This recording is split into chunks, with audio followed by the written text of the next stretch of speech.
I want to tell y'all a little story.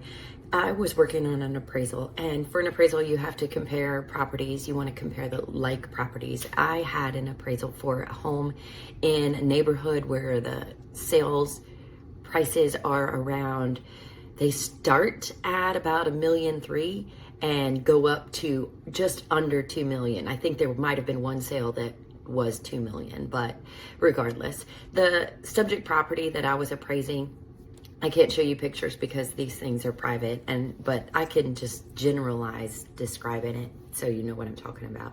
But this house was built in the 90s. It had not had any major updates, but it was built at a high quality back in the 90s and well taken care of. So the house was functioning very well. However, there's homes in the neighborhood that have brand new kitchens, 2025, 2026 standards. So those houses obviously sold for more money. So when I'm working on this appraisal, I'm looking for homes that are similar to my subject property, that they have the older update or the older finishes and things like that. And so I was finding that the homes with the older finishes were selling around 1,300,000 to 1,400,000, somewhere in that range. So then I came across the most recent sale in the neighborhood had sold for 1,250,000 or about there. And that home was totally updated, had a brand new kitchen. I think the kitchen was built last year and with nice finishes. It had all new flooring, and for a 3,000 plus square foot home, all new nice flooring is pretty expensive. So it had a new roof. It did not have impact windows, but it had all of these other things, but it sold less than the homes that didn't have any updates. And so obviously that's an outlier. So as my due diligence for an appraisal, I have to go and look it up and find out what's going on with this house. Why did it sell for so much lower than the other ones? So I called the agents, and I first called the listing agent and got no answer. I sent a text and left a voicemail. And then I called the buyer's agent, and the buyer's agent was a hustler.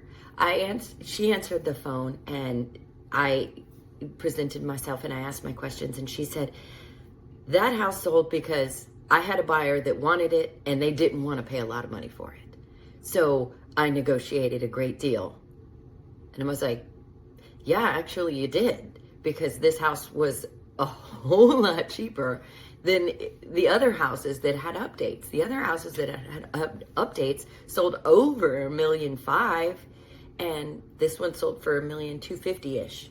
And she even had the seller pay money back to the buyer at closing to cover some incidentals or whatever. So it actually closed even less than that.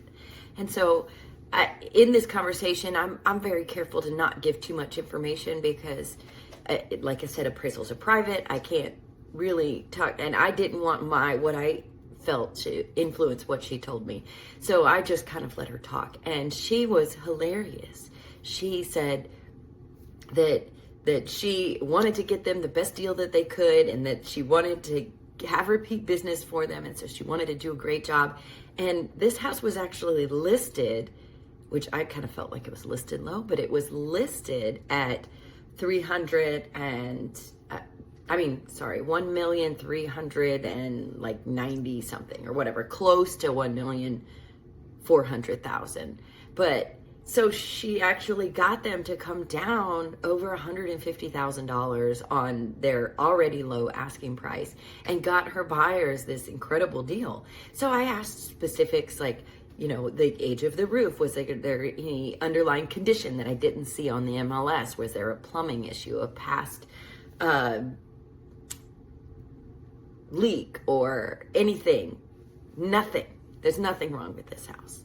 But that's only the opinion of the buyer's agent. So again, I tried the listing agent, and she again did not answer the phone or respond to my text. So I tried an email, and then I waited a day, and finally this listing agent answered the phone, and I completely understood how that buyer got the deal that they got, because the agent who answered the phone was confused very confused. And this sale had only happened a month ago. So it should still be top of mind for most agents, even if they do a lot of business.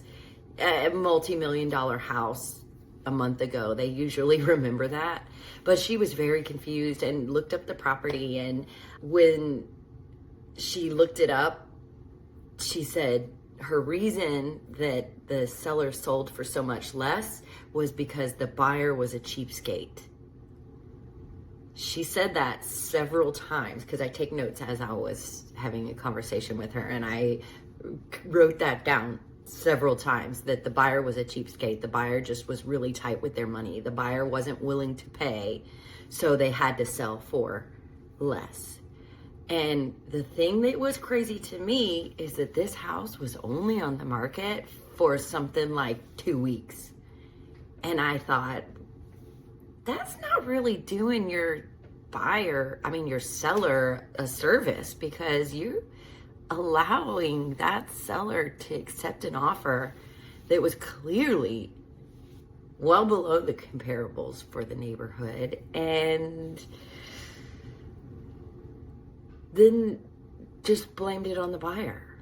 There's other buyers out there. So this one is going to go into the category of they should have hired a different agent.